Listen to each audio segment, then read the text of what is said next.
Mes chers concitoyens, comme tant de concitoyens, j'ai vécu aux premières loges les événements de ces derniers jours.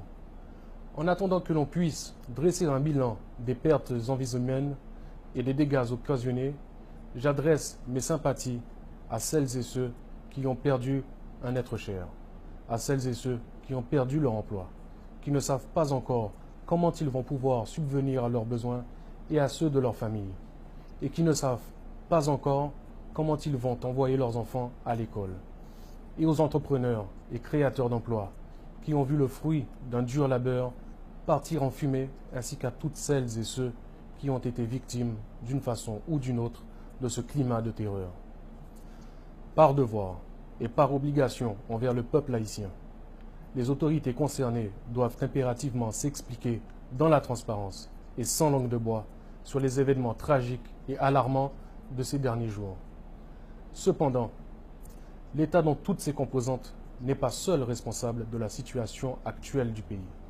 Il s'agit d'un échec collectif. Nous ne pourrons jamais développer notre pays sans stabilité politique, sans un climat de sécurité, sans l'établissement réel de l'état de droit et sans une bonne gouvernance. Pour le salut de la nation, il nous faut une révolution de la conscience collective.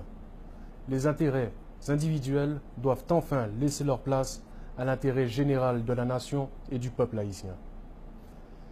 Leaders politiques, leaders de la société civile, membres du secteur privé des affaires, peuple haïtien dans son ensemble, nous avons tous aujourd'hui rendez-vous avec l'histoire et elle ne manquera pas de nous juger sur les décisions que nous prendrons à un moment aussi critique. Car ce sont ces résolutions et ces décisions qui vont façonner l'avenir collectif de notre nation, de notre peuple et de notre jeunesse.